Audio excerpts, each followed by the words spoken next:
क्या आप लोग खाना खाने के बाद वीक फ़ील करते हैं?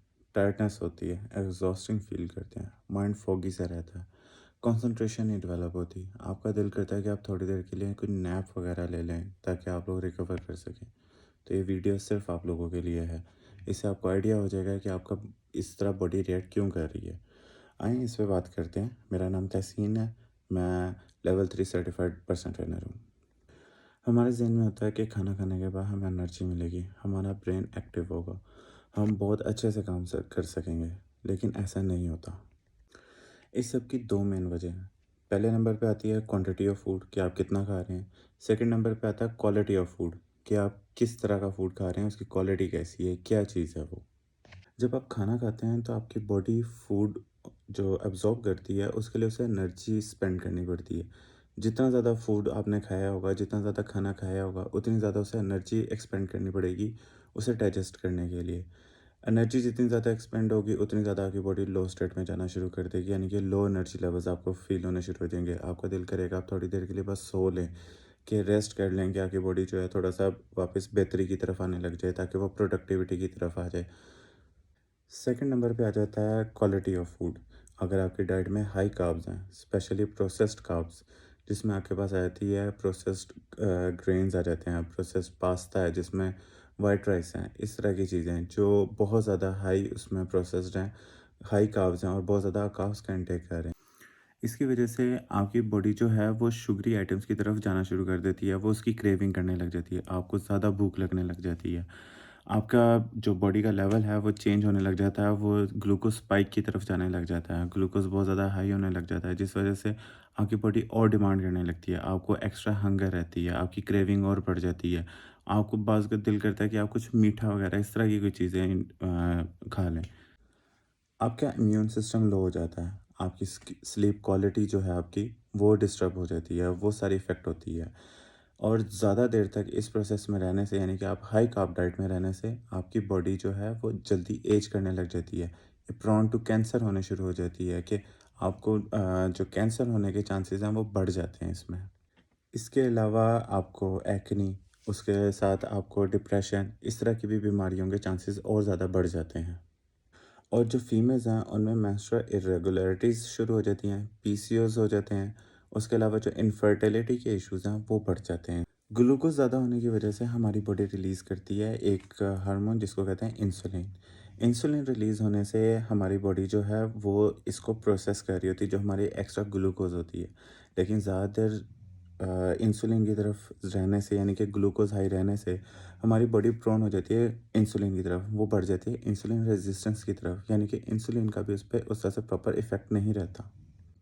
इस सब की वजह से आप लोग डायबिटीज़ की तरफ बढ़ना शुरू हो जाते हैं, आप लोगों को ओबेसिटी का मसला शुरू हो जाता है, यानी कि मोटापा, ज़्यादा वेट गेन होना शुरू हो जाता है। लेकिन अब क्वेश्चन ये है कि इस सबको कंट्रोल कैसे किया जाए? इसको कंट्रोल करने के लिए 2 चीज़ें हैं, जिससे आप अपने ग्लूकोज़ की स्पाइक को खाना खाने के बाद कंट्रोल कर सकते हैं। उसमें ये है कि आप सबसे पहले अपने मील का 4 पोर्शंस डिवाइड करें, जिसमें सबसे पहले होगा फाइबर। फाइबर की क्वालिटी 2 तरह की होती है, एक सॉल्युबल होता है, इनसॉल्युबल होता है। सॉल्युबल फाइबर जो है वो आपके गट के मूवमेंट को स्लो करेगा, मतलब ये है कि वो आपकी बॉडी में जो आपका इंटेस्टाइन है उसमें वो जेल टाइप मूवमेंट बना देगा। आपके जो न्यूट्रिएंट्स हैं वो स्लो रिलीज़ होंगे, स्लो रिलीज़ होने से यानी कि उसकी न्यूट्रिशन स्लो एब्जॉर्ब होगी और उससे उसकी ग्लूकोज जो है वो स्लो रिलीज़ हो रहे होंगे। इसी तरह उससे आपका जो इंसुलिन है वो भी स्लो रिलीज़ होगा। इंसुलिन ज़्यादा एकदम नहीं बढ़ेगा, ना ज़्यादा आपकी ग्लूकोज एकदम बढ़ेगी। सेकेंडली जो सोलेबल फाइबर्स हैं वो आपको ज़्यादा देर तक फुल रखता है, सेटिएटेड रखेगा, यानी कि आपको ज़्यादा देर तक भूख नहीं लगेगी उससे। और फिर सोलेबल फाइबर आपके गट के अंदर जो कुछ एसिड्स हैं उसमें शुगर और जो आपके कोलेस्ट्रॉल हैं एक्स्ट्रा और रिफाइंड शुगर्स वगैरह जो इस तरह से हैं उसको आपके फेसिस के थ्रू, आपके जो वेस्ट है उसके थ्रू इसको एक्सीड कर देगा, निकाल देगा आपकी बॉडी से बाहर। इनसॉल्युबल फाइबर आपकी गट की मोटिलिटी के लिए बहुत ज़रूरी है। वो आपके फेसिस को इजीली पास थ्रू करवाते हैं, आपकी कॉन्स्टिपेशन को कंट्रोल करते हैं। फाइबर आपको बहुत सारे प्लांट्स और वेजिटेबल्स वगैरह में मिल जाएंगे इजीली।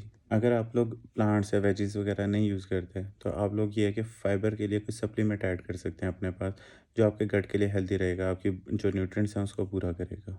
इसके बाद सेकंड और थर्ड नंबर पे हमारे पास आ जाता है प्रोटीन्स और फैट्स।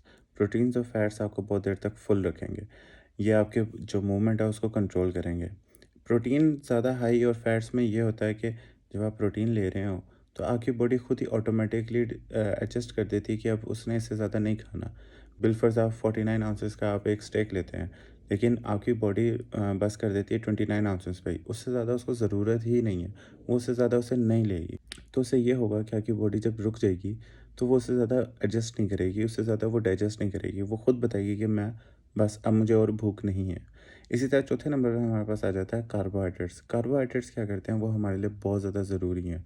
वो हमें मेजर फ्यूल एनर्जी प्रोवाइड करेंगे, जो हमें फर्स्ट ऑन द गोस चाहिए होती हैं डाइजेस्ट करने के लिए भी और बॉडी के फंक्शनैलिटी के लिए भी।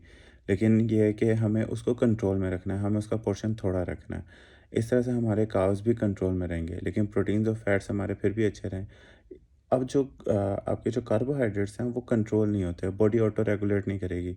इसकी तरह से एग्जांपल ले लेंगे, जैसे आपने अभी खाना खाया है, आपको उसके बाद फ़ील हुआ कि आप फुल हो गए, लेकिन सामने आपके पास कोई डिज़र्ट आ जाता है, वो सारा कार्बोहाइड्रेट्स है। वो क्या करेंगे, बॉडी आपको फिर से कहेगी इसके लिए मेरे पास एक अलग से रूम है, मैं और खा सकती हूँ। लेकिन वही प्रोटीन अगर आप खा रहे हो तो बॉडी उसको एडजस्ट नहीं करेगी। आई होप ये वीडियो आप लोगों के लिए हेल्पफुल रही होगी। सब्सक्राइब करें। Thank you.